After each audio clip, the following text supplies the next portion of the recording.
City Council, unlock your coffers. Airbnb swallows up a lot of beds. Either swallows up beds for tourists, swallows up beds for long-term residences. Internationally, Airbnb is on the nose-ish. It's still an area that will never disappear, all right?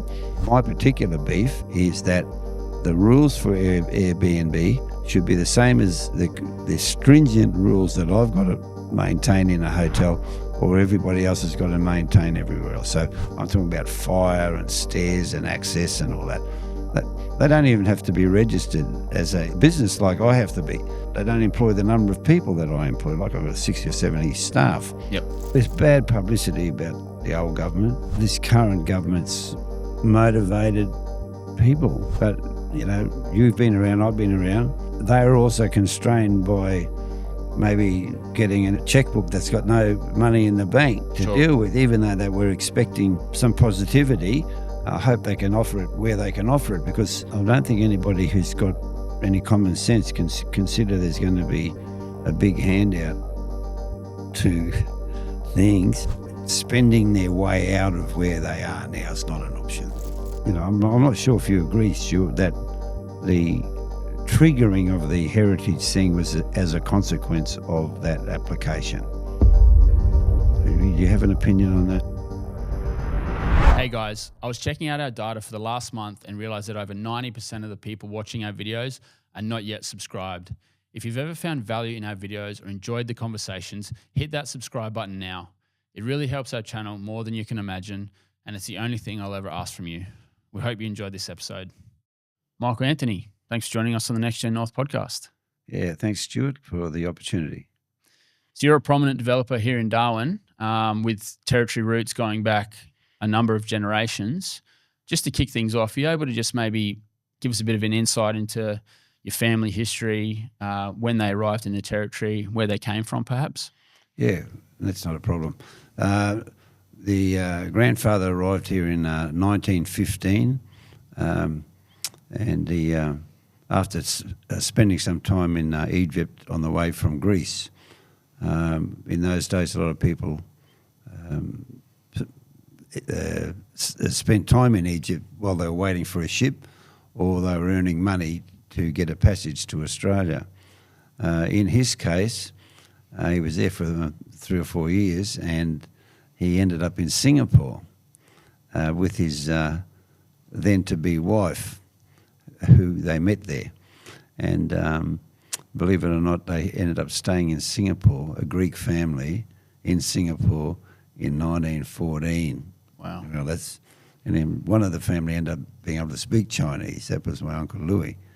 And they arrived in Darwin. He was motivated to come to Darwin to make salt for the Vestes Meatworks, for the hides. Someone had told him to come because that was his career in Greece. And he was also a soldier. And he got shot in the Balkan War, ended up in a hospital, and unbelievably had a steel plate put in his head in those days, and he lived to 90 years old. Wow. Unbelievable. And he got on with the salt thing, and that's out near Lake Alexander at the back. Mm-hmm. There's the salt pans were there, and he made it with the Aboriginal people. Right. They used to harvest the salt, and I suppose you know evaporative salt was tied in, tied out, dry in, dried out, and it's a pretty hard job. It ended up costing him his eyesight. But they ended up having 8 kids. He had a goat farm there. Mm-hmm. And my mother was born there at the in a shed. Right. At Lake Alexander. We'd call it Ludmilla Creek or Spot on Marine. Yep. You know that place? Yep.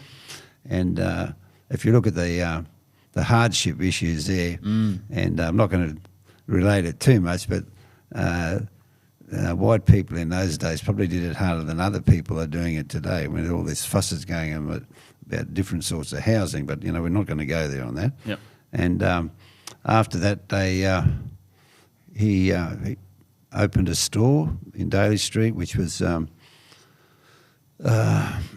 seconded during the war for a post office or something. I don't know what they did with it. That was just not far from here down the road. Yep. And then they, when I say they were evacuated during World War II to Mullumbimby in Sydney. He's always been a grower of some sort. That was my grandfather, of course. Right. My father, he was born in Turkey, and he came to Australia in 1938. He met my mother in Ipswich. They were lucky enough they had me, you know. So I came a blessing. back. A blessing. So I came back, I arrived in Darwin in 1951, and my sisters were born here. Yep. But the family were quite a maritime sort of family, Sure. and they had the first barges, and they did all the Aboriginal settlements. I think C. Swift and Perkins barges and all those people did them since. In fact, one of my first experiences in 1967, I went to Gove, Nhulunbuy, and my Uncle Ningle's barge delivering those camps. You know, the original camps were quite primitive. They canvas beds and tilly lamps and a lot of these words people won't understand, you know, billy cans and all that. Yep. So basically, just slipping back a touch, with that store that he had, they ended up supplying buffalo and crocodile hunters all their needs to go into Arnhem Land in the wet season and do their hunting and gathering, right? Right. And every year they would come back around April, May, as soon as the roads cleared up, with these stinking, rotten hides, and they were put under the house I was living in. And I can tell you, if you live, you smelled hides, Yeah. I'm sure. Well, if you imagine a hole under your house full of crocodile hides. Right. The buffalo hides were pretty well unloaded and moved on quickly. Later on, my mother and father bought a shop in the mall, which is just around the corner here, and it was called Anthony's Household Store, and it was the modern day, it was the past equivalent of Kmart, but on a very small scale. Right. We had sold everything. Yep. We, as a family, worked in the store. I did from 7 years old, and we supplied like the Octetti mine in West Irian, Groot Island. You'd get an order, and you'd have to say, "Oh, we need a camp for 20 men, 10 men," and we want it on the barge in a few hours' time, because a lot of those barges were unscheduled and they were dealing with some urgent need by others unknown to us, but you had to do that. We were never in food. That was the other side. So that continued till around having the store. Well, meantime, I was sent to boarding school and did 7 year stint there. It was good.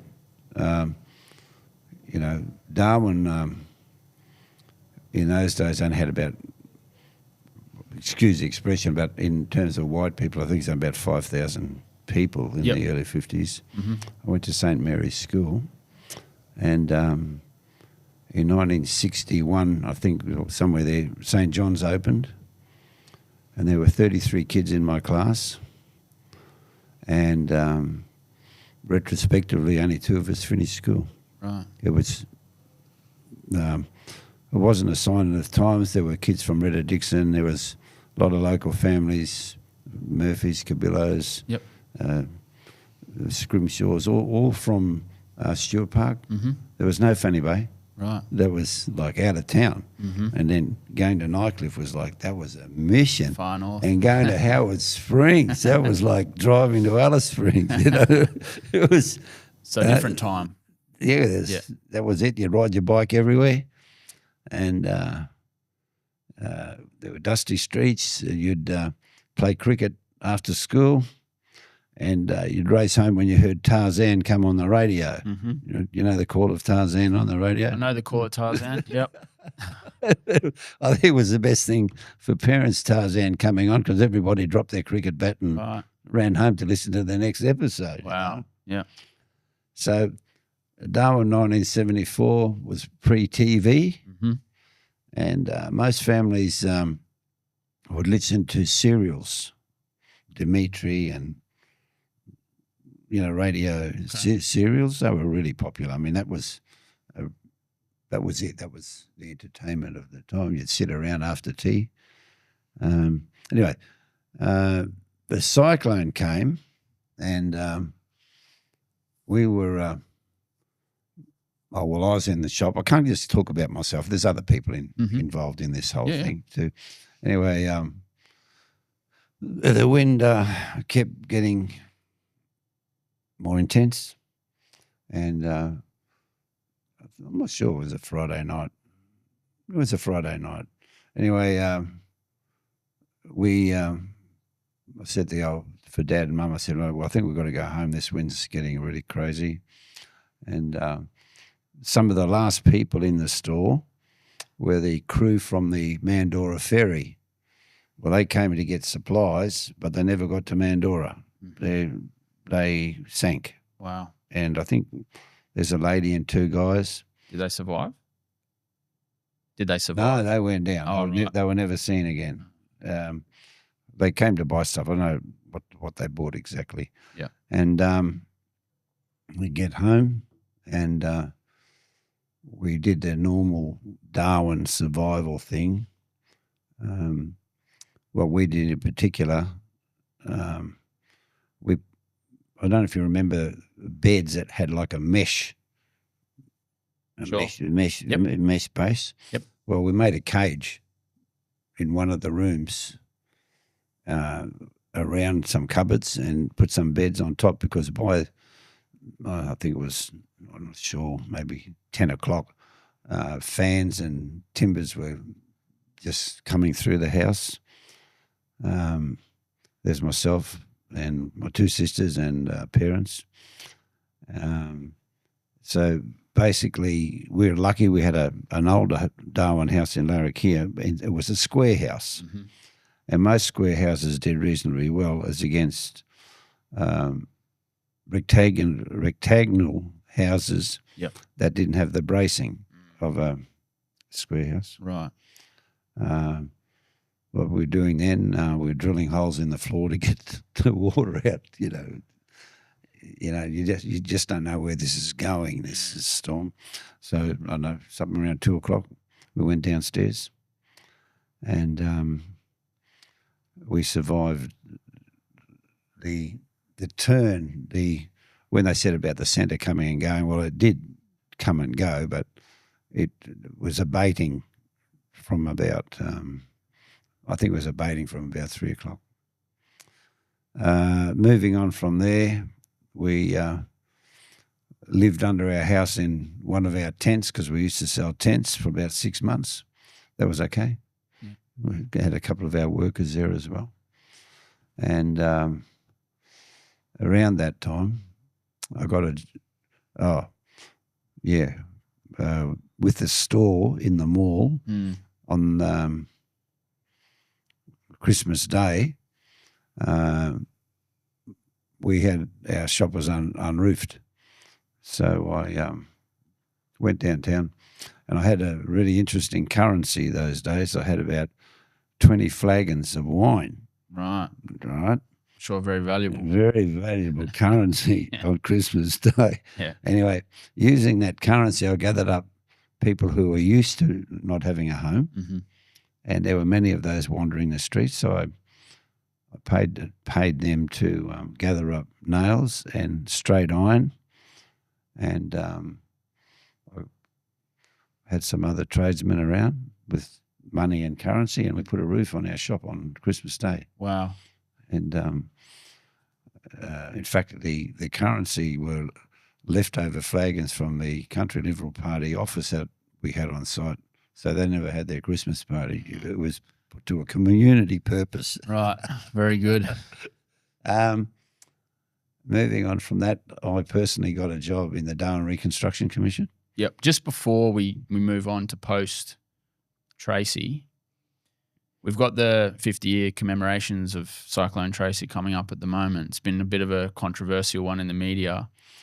What's your take on how things have played out, what the council's got planned, that sort of thing, where it feels like a lot of the survivors of Tracy have almost been shut out of formal proceedings? Is that your view? I haven't had a phone call. Okay. I think I was a major contributor. Well, if you're talking before it or on the day, I'm not quite sure the specific time you're trying to clarify, but I was also on the Emergency Food Committee. Right. I work with Stretton. I was the youngest guy. I was 24 years old. Mm-hmm. So there are survivors. A lot of people were seriously traumatised. They never came back. Mm-hmm. A lot. I personally, at the time, I'm not always a person to agree with everything. Mm-hmm. I said to Stretton, I said, why are we hell-bent on evacuating everybody? And I still to this day think it was part of they did very well doing what they did, but it's part of a military strategy, I think, in case there was a war in the future. Okay. And you've probably not heard this view. I thought, well, if they have to mobilise a city and get them out fast, well, they certainly did a lot of that. Like I said, our family was evacuated also in I stayed. Our family evacuated during the war. Mum and my uncles were sent down on ships, aircraft carriers to Brisbane. Right. So Darwin wasn't new to an evacuation process. I still think there's many thousands of survivors around, you know. Mm-hmm. A lot. Yep. The people from Stuart Park that I was mentioning, there would not have been many full Aboriginal people involved in this time. Yep. But certainly the mixed race people, as we call them, mm-hmm. well, I don't call them that, but they're all still here. They're all here. I doubt at all if they've been involved in this thing, you know? Yeah. To me, it's going to come and go like nothing happened because I know nothing. If you ask me 5 questions about it, I would not know any answers to. Yes, and I do think there's been a little bit of a gap. Mm-hmm. You know, it could have been warmer and more loving and a series of small things, maybe in all the clubs, the Buff Club and the Bowls Club and all these places where a lot of these survivors are. Like now, I'm 74. So how many years are we talking? 50. 50, yeah. Since Tracy, 50 this year. 50 years. So it was an interesting experience. You know? Mm. So post Tracy, then you're involved in the Reconstruction Commission. What was your role there? Well, my role was primarily housing. Okay. And this comes with its own bitterness, which I'm quite happy to explain, which at the time, many disasters fly in crews of experts like United Nations and all these people who are very well attuned or credentialed in getting things going again. Sure. All right. Well, I was there's only myself and Ray Bale in this office of all these outsiders, right? And there's also a second Clem Jones. There's a Brisbane Clem Jones who one day came to visit, and I took him in my boat all around the harbour, and this is a bit of an aside, and he said at the time, it's going to be 50 years, that's Mandora and all that, before you see anything happening here. He nailed it right at the time. Yep. Anyway, a a lot of these guys were feathering their nest. And I could see that. But you couldn't complain because they're all in it. Anyway, my particular job was to find sites to locate relocatable homes. Mm-hmm. All right? Housing, Darwin's first ever housing crisis. Right? So what was happening, the demand was increasing, and a lot of the relocatable homes were stored in Winnelly and all that. And they weren't allowing me to place them on sites. Most of the sites they were looking at were at that time in the surge zone, like Rapid Creek and Nightcliff and all that. Yep. Anyway, so what's happening, we've got this immediate domestic need to put people somewhere, like today or yesterday. Anyway, I had about 200 sites selected, and I couldn't get anywhere because what they were doing now, they're starting doing town planning and all this stuff. Right. I said, no, we're not ready for it. Let's get the people into a bed. So it was just getting bureaucratic. Oh, turned immediately. Yep. It's crazy. Right. Let's deal with this crisis, you know. Yep. Anyway, in my normal manner of upsetting people, I pressed the button and said, let's place them. Yep. Made headlines the next day. Right. Guess who's built in the surge zone? It was a one-day wonder in the paper, in the media. I resigned after that. I was only there for 3 or 4 months. It's just, but honestly, you can see we're in third world countries. People say, where'd the money go? Mm-hmm. And the bureaucracy just rose its ugly head at a time, in my opinion, inappropriate. Yep. But then they started getting guys in from South Grollo to build houses, and you know, it was hard times. Mm-hmm. I think the administration did the best that it could. I'm not sure when this group of the Den of Thieves got disbanded, went off somewhere else, maybe some other crisis. Right. But that was in the Chan building. I can't even remember who was the chief minister then, you know that? There wasn't a chief minister. No, I'm not sure. I did know it, but it's gone. It's gone, eh? Yeah. Yeah, so people came and went, and then people needed permits to come and be with their partners. That was a little bit hard. Yep. My partner is, who became my wife later, she's a nurse. She had to get in. She became a community nurse in at Nightcliff. They set up a clinic, and the clinic did colour luck, went to houses, looked after babies. Mm-hmm. I think the community nursing at the time was a fabulous what do you call it? Initiative? Initiative, yep. Fabulous, because it really helped people who were struggling or just needed, well, there's still today there's a lack of hospital stuff, you know. Yeah. And that's another story we can talk about later, because I've got a view on that. Yep, all right. The hospital.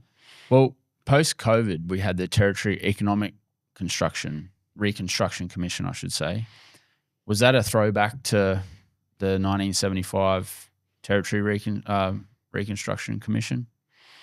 You got to keep looking at these commissions and see who was on the panel.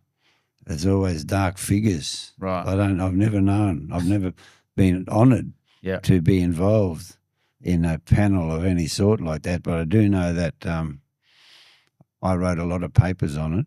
Okay. On how to have an early economic revival. Was this for the recent? The COVID. Yeah. I fervently wrote. Would you be able to just hold the mic a bit closer to yourself? Sorry, Mark. Fervently wrote on how to get an opening okay. for the commencement of activities it really wasn't acknowledged at all. Stuff could get sent to the government and nothing came back. Yeah. So what were the core elements of this sort of thesis, I guess you could say, of like what were the main elements that you saw that was going to kickstart our recovery? Well, we had to the hotel I got, Zen, Yep. became a COVID hotel. Sure. All right. But there were people in there without COVID because everyone was being imprisoned, if we want to use the word. Not quarantined. Well, let's go for quarantine. Okay. Right. But their freedom was severely impaired, as they could have been in other places, because, again, we couldn't circulate that much, is that a lot of places had balconies, leisure areas. People had to get on with their day-to-day work, and there could have been a bit of latitude in the movement people were allowed to do. Look, the antithesis of what I'm saying is Victoria, where everyone's hands were tied. Sure. We were pretty lucky, and we didn't suffer the severe constraints that everybody else had. Do you put that down to geography? Do you put that down to weather? Do you put that down to government response to COVID? Why were we so lucky, do you think?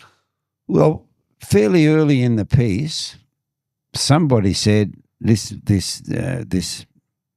we're not going to call it a disease, this thing didn't like hot weather. Right. Do you remember that? Yep. Well, I don't know if that's true because everyone's got COVID since. Yep. And it was contained pretty well here.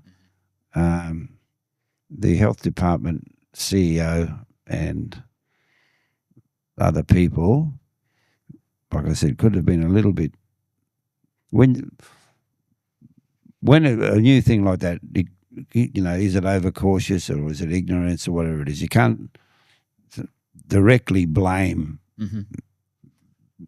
in hindsight government things that could have been done. Yeah, sure. Right, but no one's got all the answers. No one's got all the answers. No. Yeah. So, but they had benefits and they got giveaways for visitors and tourism and all that stuff. Yep. It's okay. Yeah. But the effects of COVID, again, that's a forward discussion, were totally unknown at the time. And I get visiting doctors stay with me, and many of them, the opinion that there's been an increase in the incidence of cancer since COVID. Right now, I don't know. I heard that the other day. So, the repercussions aren't over yet. But in terms of what your view was of how the Territory could get out of the economic peril it was in post-COVID, what was your sort of strategy for that you provided to the government? Well, we had to unlock. We had to give the freedom to the people back. Okay. Right. We had to unshackle our residents, and they were shackled, but not to the point of the Victorians, but they were shackled in their ability to do anything. Sure. That's an easy, simple statement, but I wrote notes on how we could do it with tourism, how we could, well, that's what I do, how we could load buses from buildings without going through reception. You could have guests who weren't affected to be allowed to go to places, but again, that didn't happen. Right. So we could have done that. And, had I been wrong and then one guest gave it to the whole of everybody else, and we're back in the shooting, back in the soup again. Sure.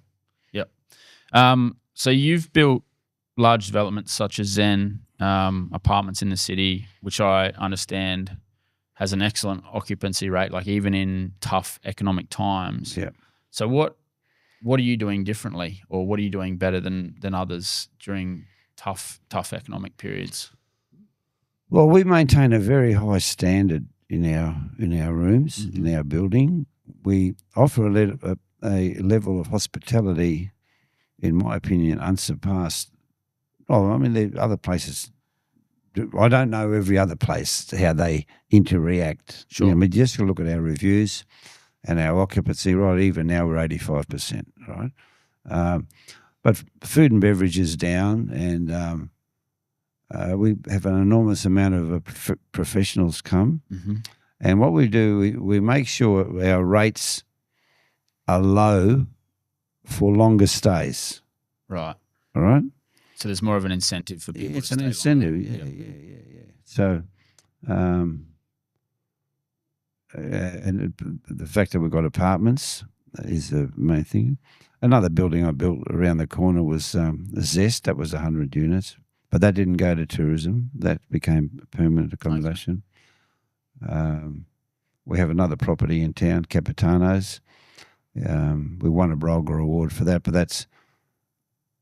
that's afflicted because it's at the bottom of the market, because there's some people in town now offering rates at $63 a night, which is, how do you service the room for that? Yep. But anyway. So what's Capitano? Is that still a hotel? Yeah, it's still a hotel. Yep. It's a 3.5 star hotel. Okay. It used to be a backpackers. Yep. But in the past, it used to be a motel as well. Right. So that's also got an empty restaurant, because I've personally been waiting to see the effects of the new Sweethearts and their closing of Wisdom, and the modern trends of people drinking habits are changing. Right. So there's no good rushing in to build something that's in a highly competitive area and just waste your money setting it up. So I've got a couple of ideas now what to do. The dust is settling in that, and getting back to Micheal Street again. I'm not sure if you're aware, but I started Micheal Street off in 1982. Okay. By moving the transit centre, or establishing the original transit centre.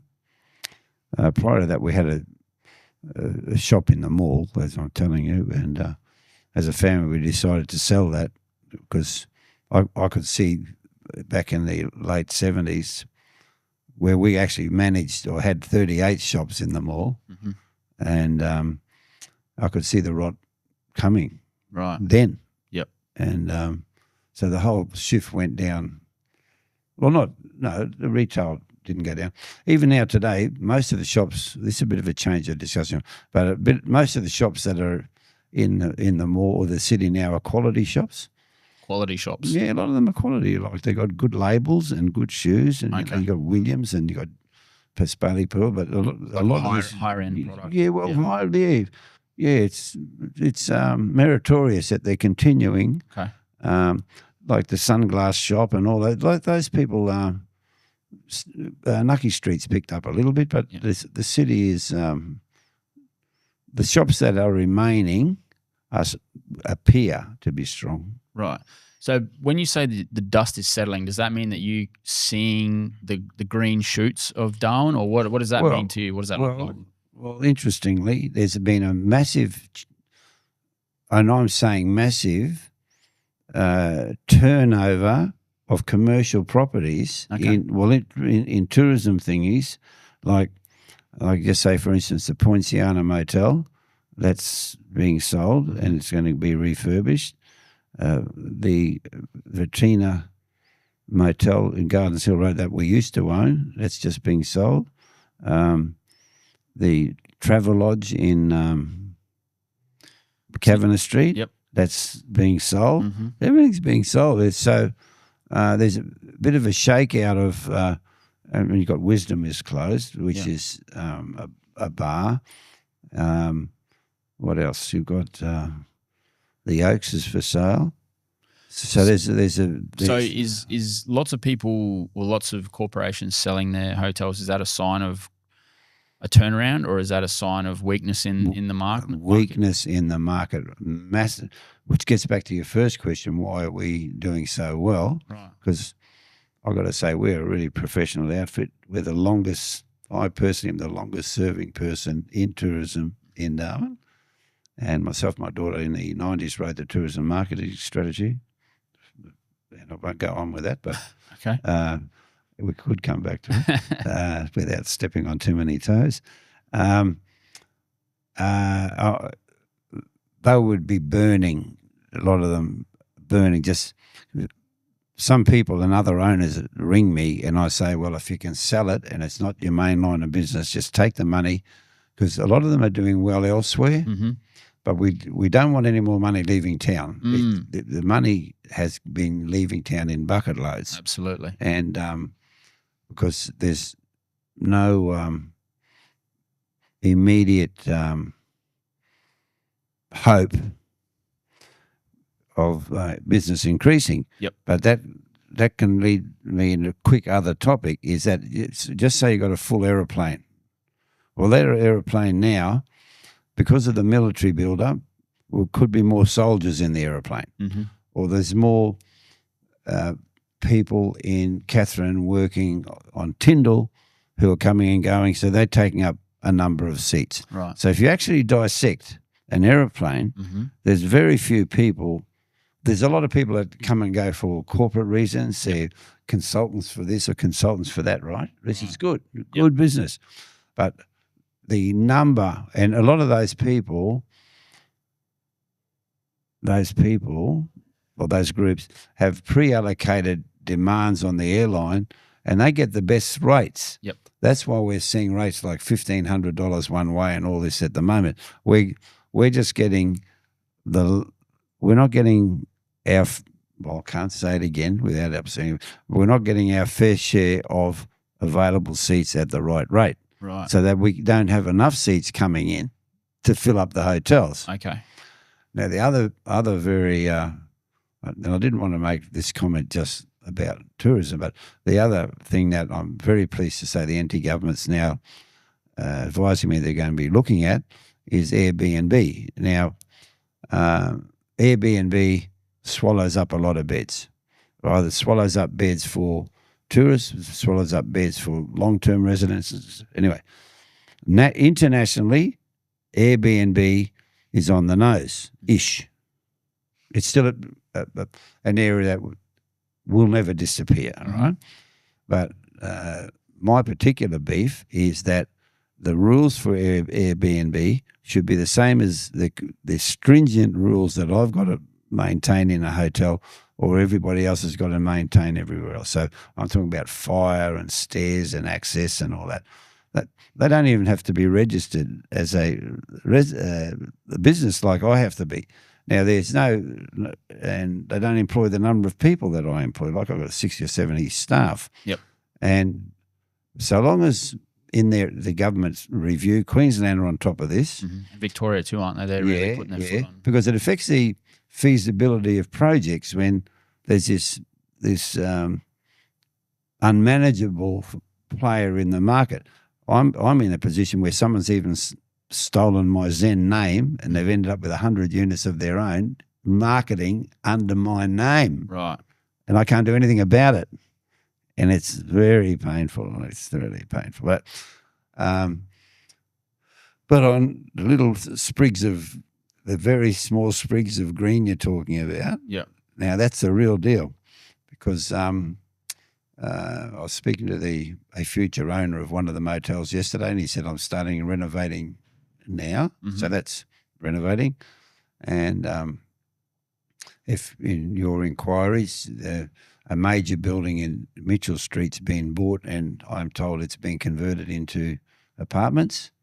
So it's more than green sprigs. Yeah. It's more than green sprigs. I personally have a project on the go will house 140 people. Is that next to Zen? Yeah, next to Zen, yep. So what's going on in the affordable housing space? Because I think there's going to possibly be an oversupply. Oh, really? Yeah, because what I heard yesterday, well, it depends if one of the buyers of one of the motels is from interstate. So it depends if they're going to leave their product in tourism or they're going to leave their product in student housing.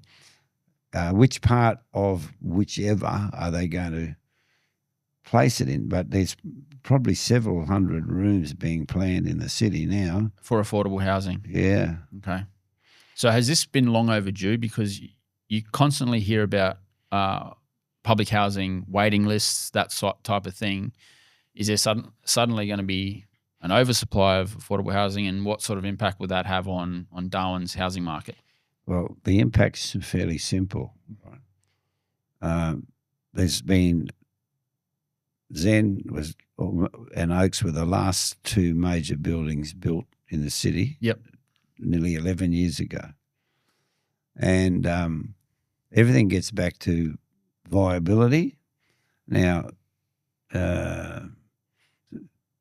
the prices units sold for 10 years ago were in excess of $7,000 a square metre. Right. All right. Now, at less than $5,000 a square metre, it doesn't work. You can't build. The banks won't give you the money. Mm-hmm. The valuers won't. If these units are for sale, yep. We're talking about if these units are for sale. Mm-hmm. So it doesn't stack up. Right. And the shortage of tradesmen and shortage of places for they're still flying people in from Melbourne to do concrete at the airport. Right. Right. And some of the rates for these tradesmen are $100 an hour. Outrageous. Good money, isn't it? It's good money, but these poor guys have got to work in some really serious heat. I mean, so they're earning it. They're burning to death. Yeah, they're really burning to death. So, in my young years, I was a property valuer. So the valuations, so some of these proprietors, and they're mainly Greek, by the way. There's hardly a deal going through anywhere at the moment where there's not a Greek as a seller or a buyer. Okay. And that's really fantastic and they're not leaving town. Mm-hmm. Their kids may have left to go to uni and all that, but so I think they're using a lot of their own money to get this done. Yep.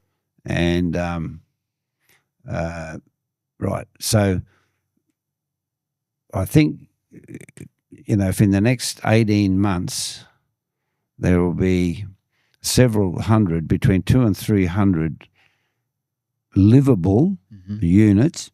Now, that can either be for sale, leased or otherwise, or if we can just manage to get some of the federal government on that build-to-rent scheme.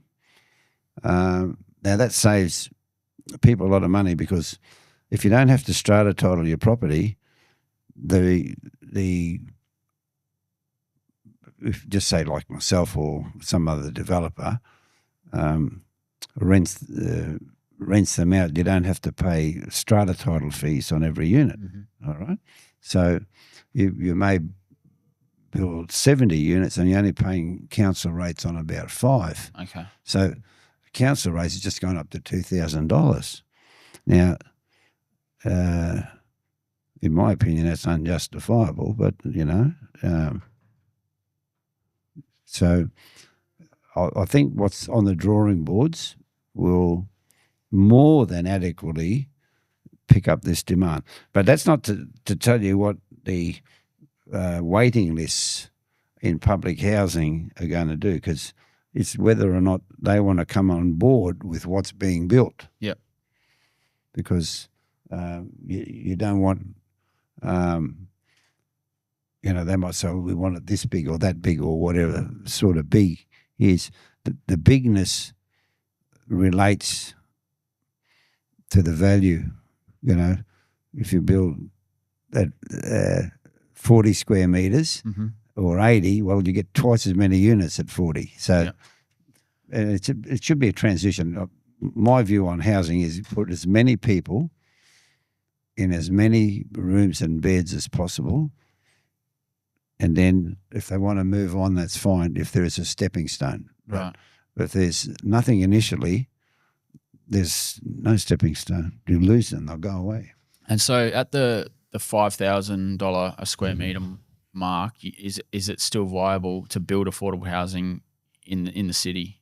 And make five is absolutely, I think, the minimum. Yep. That's not the building cost. That's the value. Right. The building cost has got to be. You just move the mic in building cost has got to be under 3. Okay. which it is. Yeah. Okay. And so, and then that will probably. But that 3 doesn't include the land. Okay. And then, do you think that will have put a downward pressure on housing in Darwin? Will it bring prices down? Will it make it more competitive for people to get into the market? You know, we've seen with the new government, they've got a $50,000 first home owners or first home builders grant, that type of thing. Yeah, well, that gets back to value. Absolutely, that question. Yep. As distinct from the build to rent scheme where the developer holds the whole of the burden. Yep. All right. Okay. So those people want to get in, like a 2-bedroom unit. Realistically, has got to be around between 300 and 400, but there's still a bit of stock around at 300 to 400. Mm-hmm. Okay. But you're only going to get the grant on a new one. So, and again, do these people want to live in the city? What I'm particularly building is a mini resort, so that there's a lot of pools and leisure, and a nice ambience in the property, not like just a block of flats. Yeah. Sorry, Michael. Do you mind just moving the mic just a little bit away from you? It's just a little bit away. Yeah, that's about right there. So if this project adjacent to Zen did go ahead, you know, it'd be one of the very few, as you mentioned, that's happened in the city in the last few years. I think there's one. Is it Athanasia Constructions? That's one of the other. Yeah, 35 McMinn Street. Yes. What in your mind has caused such a slowdown of construction projects in the city? Is it the global economy? Is it the previous government's handling of the economy? What do you sort of put that type of slowdown to? Well, a couple of reasons are the shortage of labour and the rising of costs of building, the absolute lack of growth, the negative growth of existing properties. They've all went down between 30, nearly up to 40%. So properties that I sold in 2014 for say 400, some of them dropped like 2 years ago to 230,000, but they've crept up. Right. So, and you've got the desperate sellers. That particular block you're talking about, I know it very well from Leo's thing. And I actually looked at building on there myself, but sure. It's not what I do. That site's too tight for me. But it's valuation, bank lending. I'm not sure how much of Leo's own money went in there, but most other people just can't get anything off the ground. They can't even. But Darwin City is actually blessed with some of the cheapest land in Australia. Now, that's not often said. It is ridiculously cheap. Right. It's anywhere between, $1,000 a metre is unheard of, So does that mean that there is opportunity there for developers to get into the market if they can buy a cheap block or a cheap block? If they've got their own loot, they can. If they've got a bit of courage, they can do it. Yeah. But the land price in Darwin is not a constraint. Right. But for someone like yourself with skin in the game, is Darwin and the Territory still a place that is good for investment at the moment?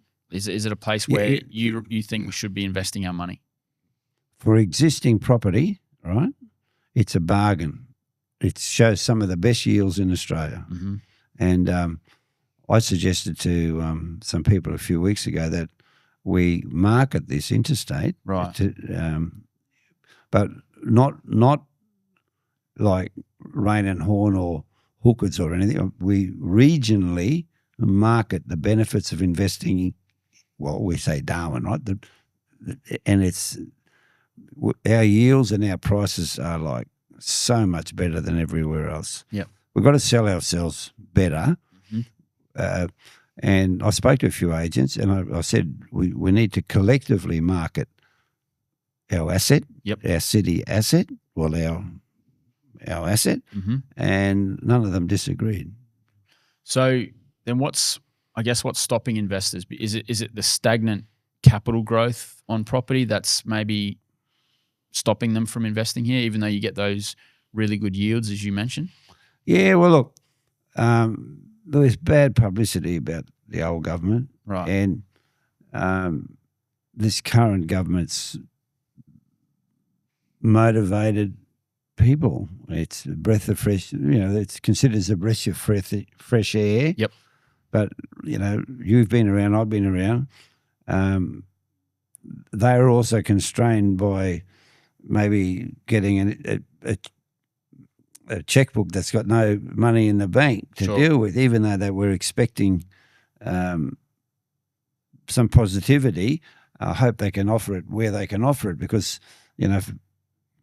handout land, I don't think anybody who's got any common sense can consider there's going to be a big handout to things. Yep. And I hope that the government can actually pull back on some of the projects that are out there that are very wasteful. Yep.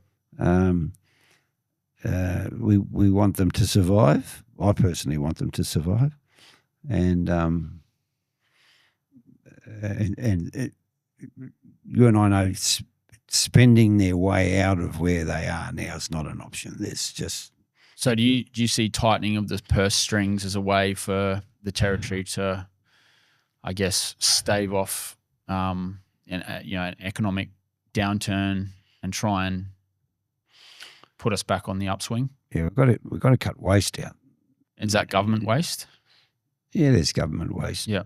And Darwin City Council waste.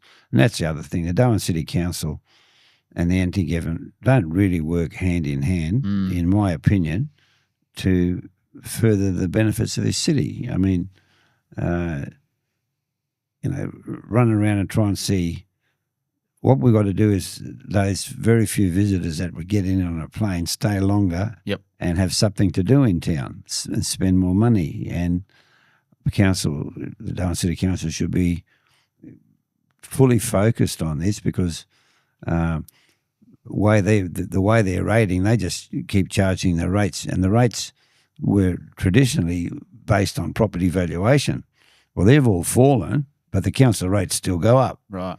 So work that out. Yeah. Well, I think you make a cogent point about the territory government and the Darwin Council not working hand in hand.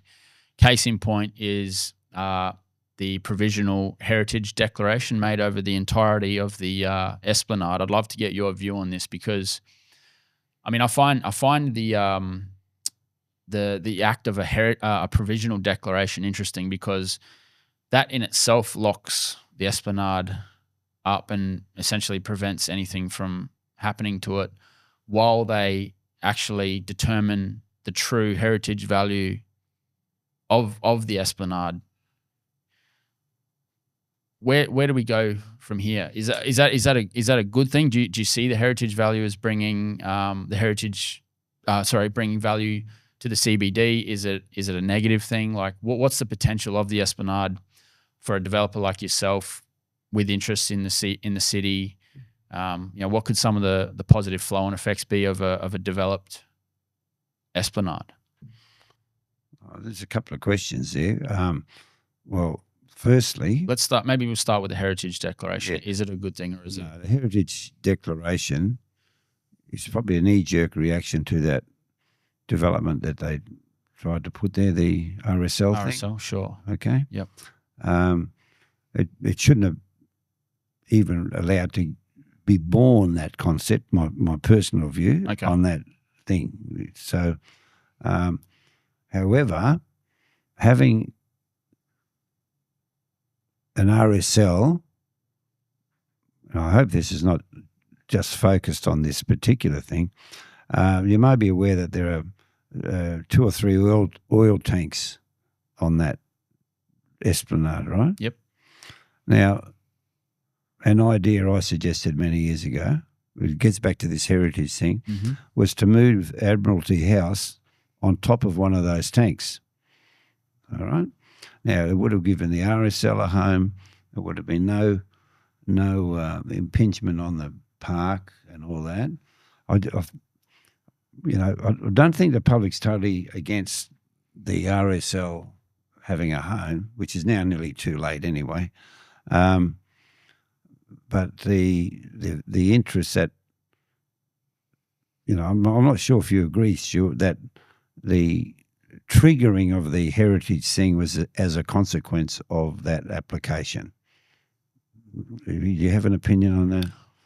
It's been quite difficult to actually get information on that. I've reached out to the City of Darwin and the NT government, and because it's been locked up in court proceedings, neither of them have really wanted to comment on it. Oh. So in terms of finding out, I mean, I'm sure that I could look. I didn't even know there was a court proceeding. So it's ongoing, and from what I understand, there's going to be some kind of decision made next year. So this has been, I think the declaration was made in 2023, I believe. So it's something that's been going for quite some time. And yeah, I just. Well, what I know is, I think I told you prior to me coming here, is in 1988. In the early 80s, the federal government sent out an application for bicentennial grants. Right. All right. For councils and governments to seek assistance to create something. Mm-hmm. Well, lo and behold, Ernie Chin, my past friend, and myself put an application to upgrade the Esplanade. Right. And that's how the money came to fix it, because our bid won. Our bid won. So it's very sensitive to me, the Esplanade. Yep. It's made a very dirty, ugly, neglected part of Darwin almost its heart. Yep. Right? Now, why do we have to overmanage this? Because just say, for instance, we want to go down there and fix up Lamoureux Beach, so it becomes a swimming beach in the future, right? Yep. Who's going to want to bother doing that when there's this, a constraint on it? Perhaps the heritage thing can be done just with the zoning, an appropriate zoning. There are heritage zonings. Yep. Just do it with the zoning. But and I don't know who the proponents are, Stuart, who have become aggressive in this application. Do you know? Well, it's lodged. It's a declaration that's made by the Northern Territory government. Oh, well, maybe the new government can just. Well, that's another question, is whether this new government, if it does actually have a pro-development agenda, can reach terms with the City of Darwin. Because look, I personally don't have a problem with the Heritage Declaration itself. I think heritage values should be sacrosanct and they should be preserved, but I don't think that it needs to be for the sake of development. We could look at like somewhere like Cairns, somewhere like Portofino, places in Malaysia that have these beautiful landscaped esplanades, but with development in them that creates amenity. And our CBD at the moment, I think, is an embarrassment, with the boarded up shops, broken windows, that type of thing. And I know a lot of retailers in Darwin are really doing it tough at the moment. And I just want to be able to try and get some conversation going about some of the things that we could do to the CBD that would actually bring benefit to the people that want to actually have a crack and invest in Darwin. Well, I did actually fringe on this before, is that we need to be doing things so that people can spend more time in the CBD, right?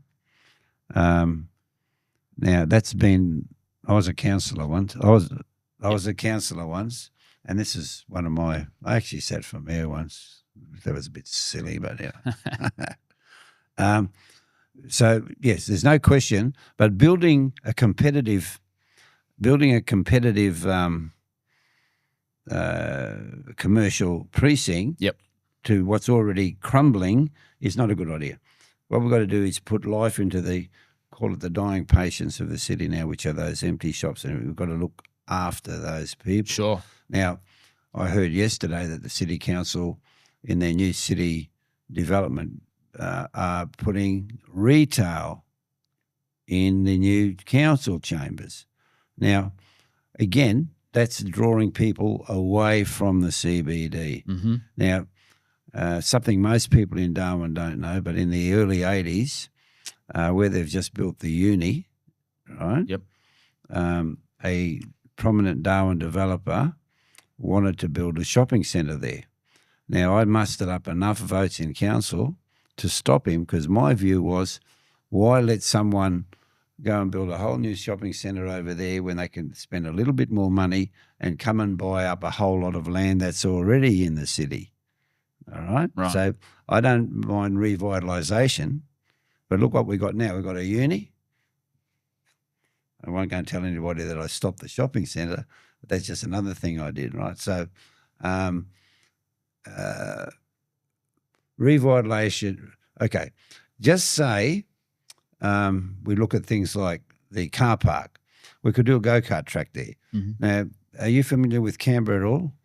That beautiful science centre they got down there? The CSIROs. No. Science centre, this public exhibit. It's magnificent. Right. Now, we could do something to revitalise the entertainment centre. Yep. All right. I even suggested at one stage that the RSL could go upstairs there. All right. So anyway, we look at our weakened assets in the city and we say, right, what can we put in these assets that will revitalise the city? So let's get our inventory list ready. And there are things that can go in these centres. Right. Now, where a lot of people have been, in my opinion, fooled in the tourism area is that if you look at what's happening at the airport, right, they've got quite a magnificent set of hotels now with pools and all that stuff. They're starting to look flash, right? Mm-hmm. Now, all the money the owners of the airport spend in that precinct, and that's another example of commercial being built in what was previously uncommercial land and taking some strangling lifelines out of the other landowners around. Right? Okay. So I'm totally against government and semi-government bodies getting commercial advantage. Right. Right. If you want something, go and pay whatever it is. Yep. Now, I'll give you another example because I'm going to get to a very serious point here. Okay. The waterfront land down near where the Aboriginal cultural centre is being built now, and all the way along where all the barges are, some of that land is at $500 a square metre. There is no waterfront land in the world available at that price. Right. So we don't have to use the Esplanade. We can actually do stuff in the CBD, but not there. Okay, but you're saying the waterfront? Yeah, well, the waterfront. Yeah, well, I'm just saying there's more land around. Yep. To do stuff. Sure. Than actually having to use the Esplanade. Yeah. Look, I don't disagree that utilising the waterfront to its greatest potential is a good idea, and I think the waterfront, in its essence, is a good idea. But I just, how much impact do you think that the waterfront itself brought to somewhere like the CBD? Very little. That's kind of my point. Yeah, but building more infrastructure, Yep. Commercial infrastructure, Sure. on non-commercial land, Yep. is going to just crush what's already there. It's not going to bring people in. I'll give you an example. When they pulled down the Chan building, there was a big hole in the ground. Mm-hmm. I suggested to the government at the time that we turn that into a fishing tank. So granddads and kids could go there and catch a fish. Oh, rightio. Not an aquarium, but an actual place to catch a fish. Yeah. Yep. Simple. Yep. All they had to do was stop digging, and crazy things like that. Yep. Is that suddenly there's that. So you're sort of utilising what's already there. Yeah. Yep. Now, you mentioned Cairns.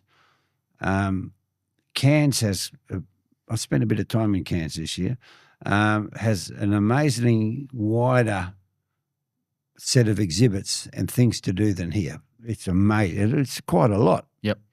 Now, a lot of our tourism here are designed around the Adelaide River crocodiles, Berry Springs, Litchfield Park and stuff like that, right?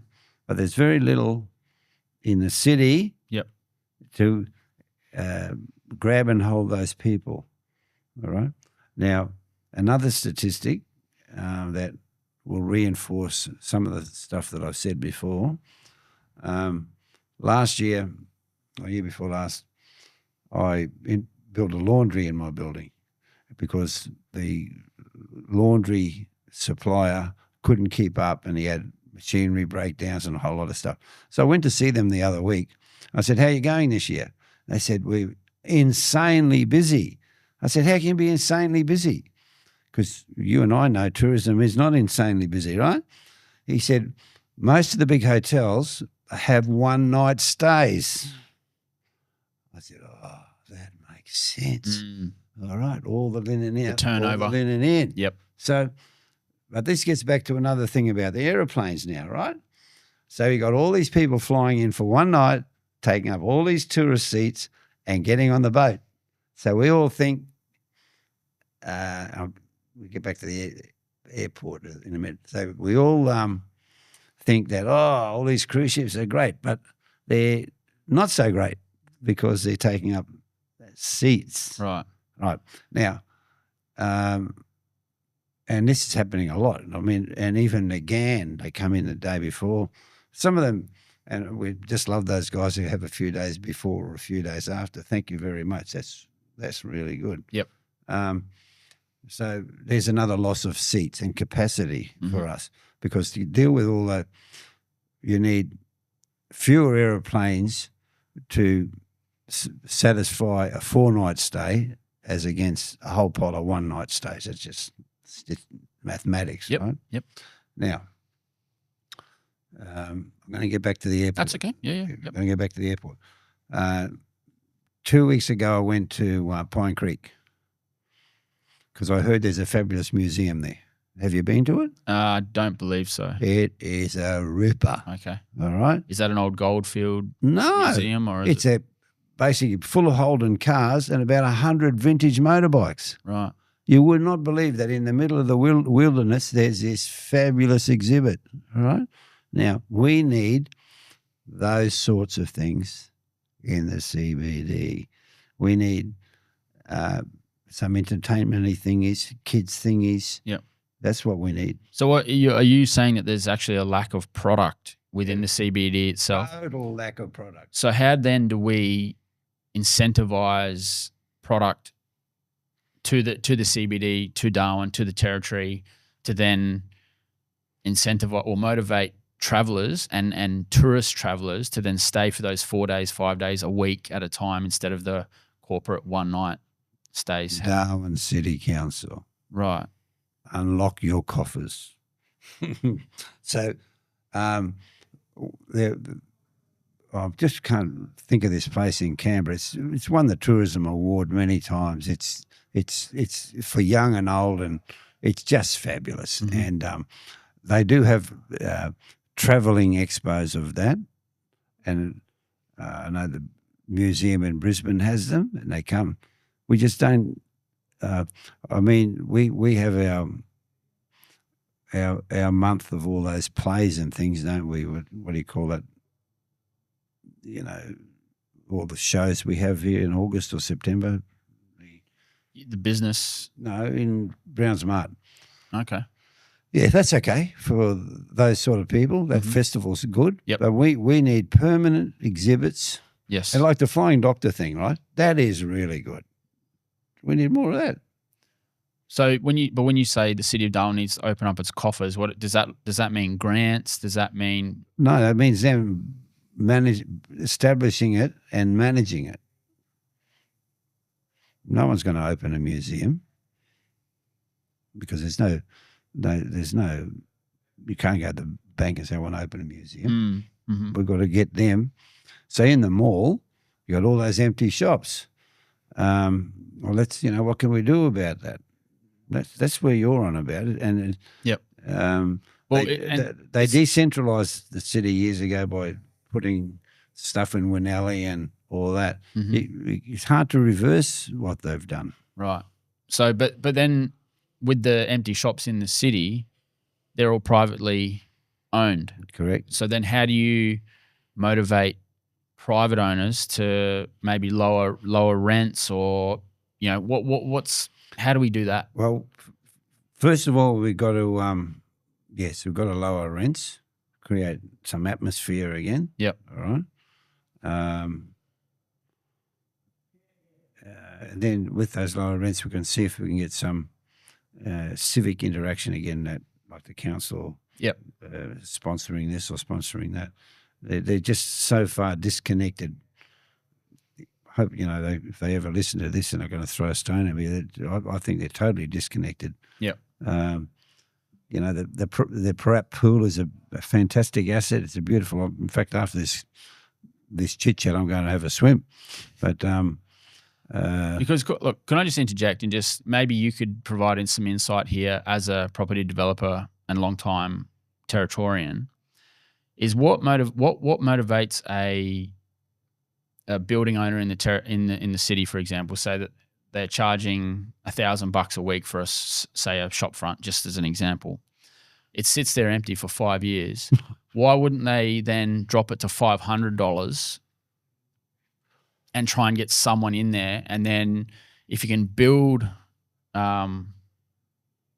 know, a community or some activity around that area, then eventually you'd be able to increase your rents after that. Like, can you, as someone who owns buildings? I can answer that. I can answer that question. I, in fact, just say you got these home craft people, right? So I've been down this discussion road. Just say you have a glass front and people can sit down and watch somebody making something, you know, what, right? Oh, look at that. That's an activity, right? Now, if they drop their rents, they feel like the value of their building will drop, because often the yield of a building is, say, 6 or 7% or 8% or 9% or whatever it is. Yep. Okay?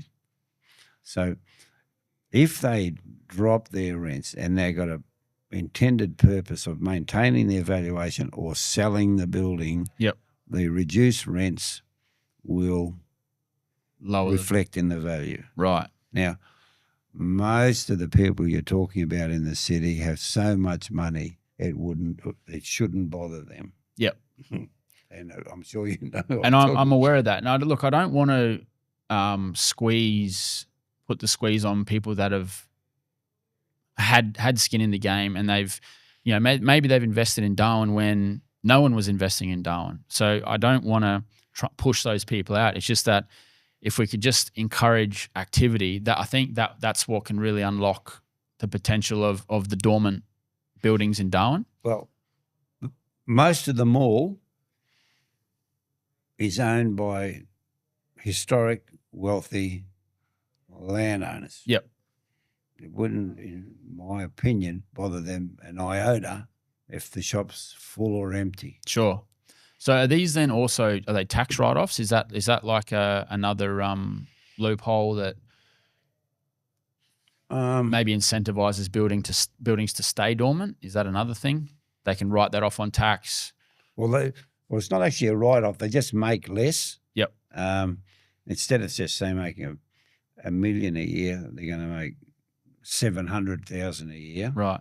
So it's not actually a write-off. A write-off is more of an expense thing, isn't it? Like, yeah, if you just, because you know yourself, a lot of the city shops were renovated recently, right? Mm-hmm. Now, that renovation would be a write-off.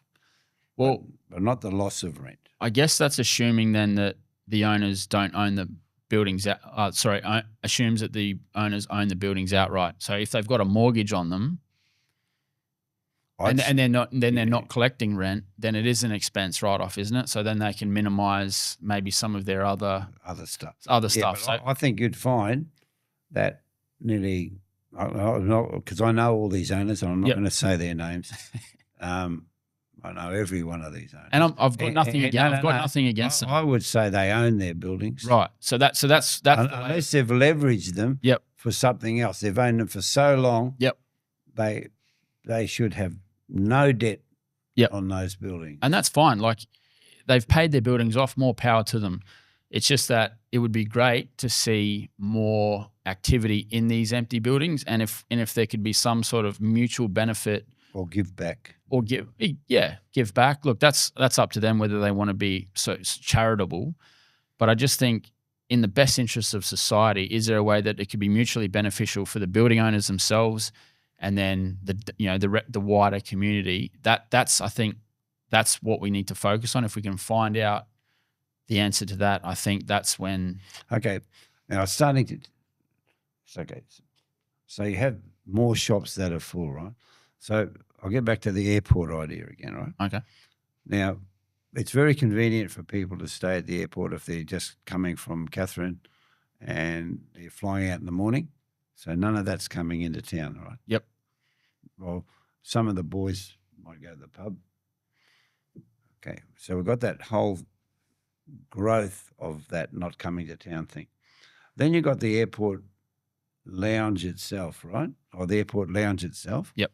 Now, the more money they spend at the airport to hold people there longer is less money they're going to spend in town. Sure. Now, people are checking out of hotels from 11 o'clock often than not, and a lot of people fly out at midnight. So where's that money being spent? Are they going to the airport early, or are they getting a late checkout? But there's a whole big group of opportunity money that is being spent at the airport, in my opinion. And these people are really tired. I don't know what percent of people fly out at midnight. I don't know. But what we need in these activity things that I'm talking about is for them not to want to rush to the airport. Yes. Leave their bags at the hotel or have a mini airport lounge in the city, all right?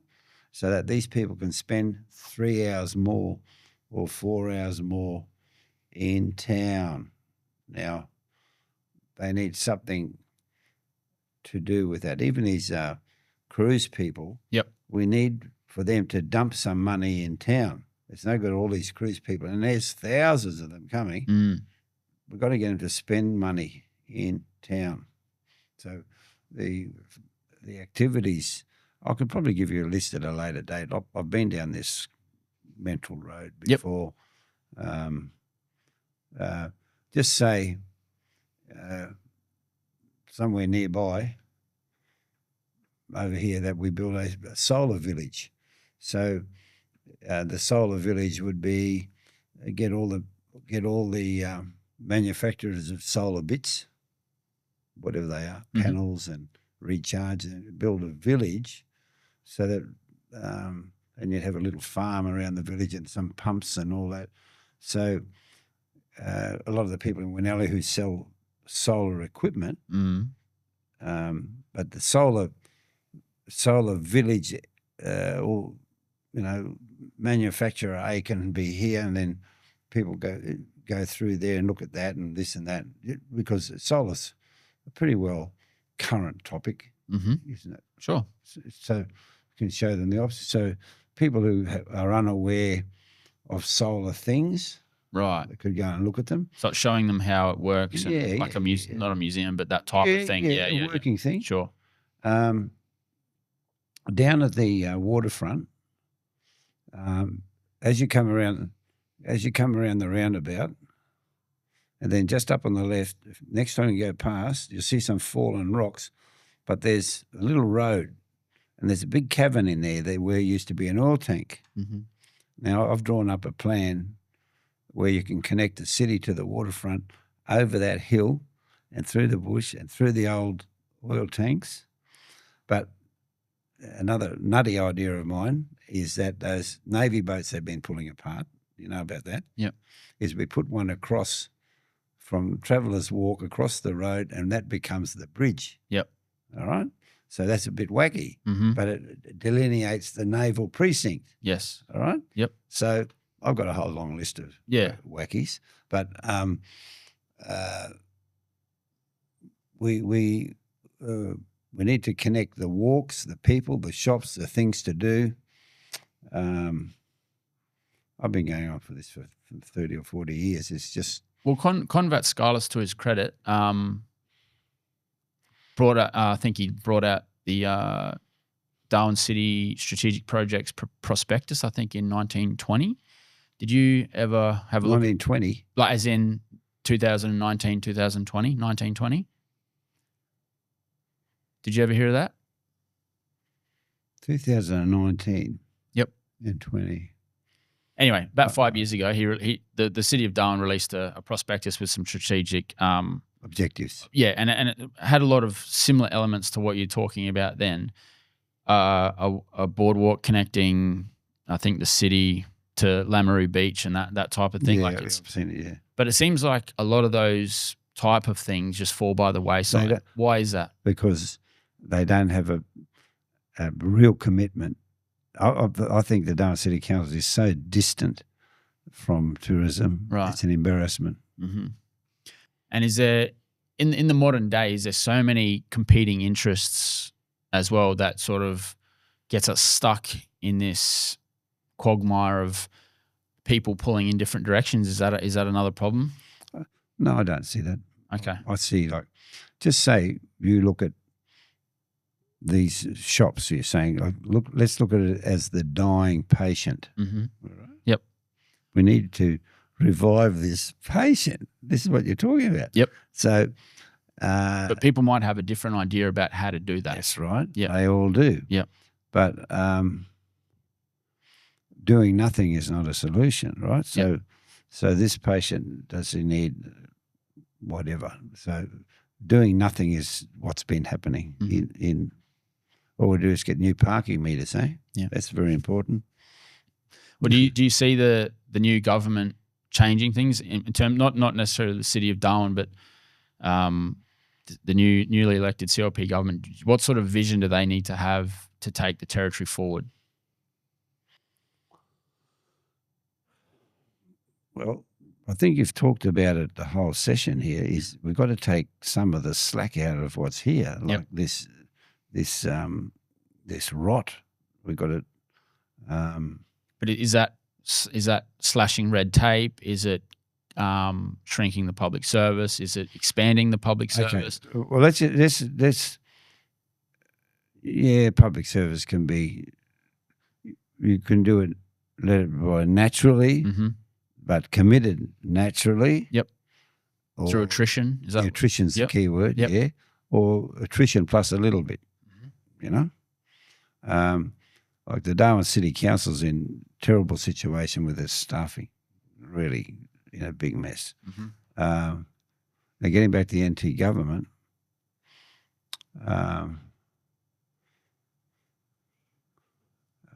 if you look at the I can probably talk about the Darwin Hospital and tourism, but tourism, there's a hell of a lot of money being spent on Aboriginal tourism. Yep.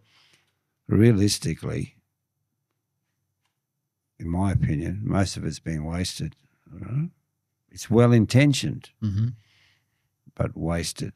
So for many, many years, the top end and the centre were being marketed together. It's chalk and cheese. Okay. Chalk and cheese. They should never be marketed together.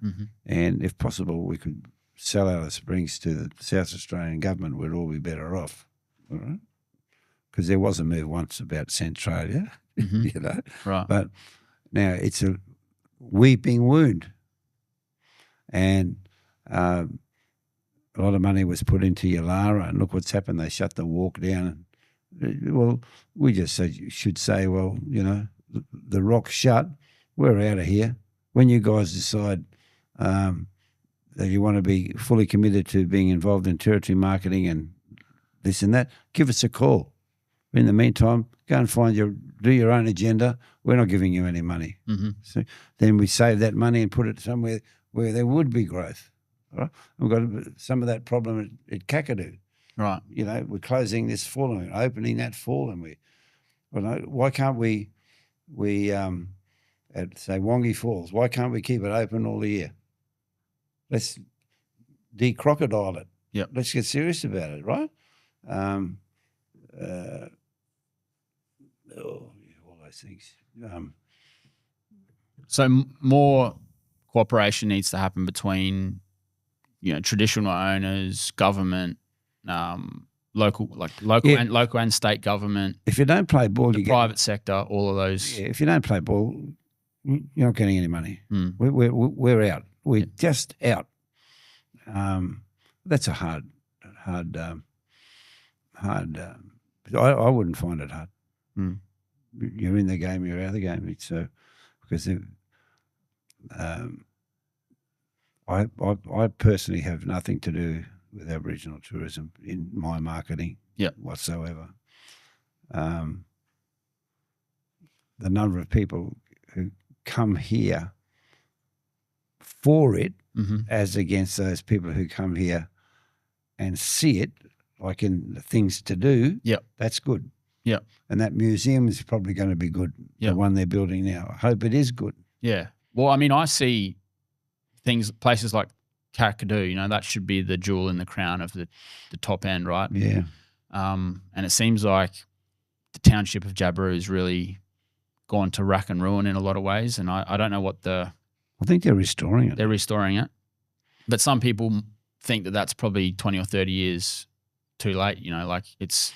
Well, they were really going to bowl it over, then they decided to keep it open. Yeah. This is what I'm saying. That's right. They only have one pocket. The government has one pocket. Mm. And I believe that the point, I'm told that they cannot borrow a cent. All right? Now, that puts you in the broke department. Mm. But I think it goes back to that vision and trying to tie all these elements together, because I think Indigenous tourism should be a massive part of the territory economy, as well as any other private operators that want to get involved in it. I think everyone should be able to participate in some way, shape or form. What do you mean by massive part? Well, it should be a lot bigger than what it is what I'm saying. But again, the amount of money it's being pumped into it, it hasn't been effective. You don't just keep putting money into it. That's it. Enough. Finished. Yeah. Let's move on to the next sector that needs help. Right. Okay. All right. Well, that's fair enough. In terms of what Michael Anthony's got next on the agenda, developments, things like that, what have you got next? I'd like to enhance Zen a bit more. Again, to give these visitors more. Yep. Give them more, They've got choices of the whole world to go to. And we're lucky we have a mob of loyal Australians that keep coming back, and Australian companies that keep coming back. Without our international sector, what is it, 2 or 3%? Is it that much? Mm. So let's not kid ourselves. These internationals have the choice of the world. And the other thing I thought of once, which may be of some benefit, would be to change our academic year to the wet season. Right? Okay. So we go from September to March. Right. Or October to whatever. Mm-hmm. We've got plenty of rooms, plenty of everything else. No pressure on the resources. Just flip it. Yeah. Is that in terms of academic, you mean the university, the university curriculum? Yeah. Yeah. I mean, no one said anything about that, but why not just flip it? Yeah. Have you ever taken that to government? No. No? Maybe if they hear this. Okay. Then suddenly no problems. Yeah. All right. Well, if you're happy, mate, we can leave that one there. I think you've answered all my questions, and it's been a very interesting, robust discussion, mate. So I really appreciate your time. Thank you. I mean, it's be interesting to hear it. I don't know when, but be good. Hopefully within the week it'll be out. So hopefully very soon after recording. Yeah, it's a good thing you got going here. Very good. Michael Anthony, appreciate it, mate. Thank you, Stuart. Thanks, guys. We'll see you next time. Cheers.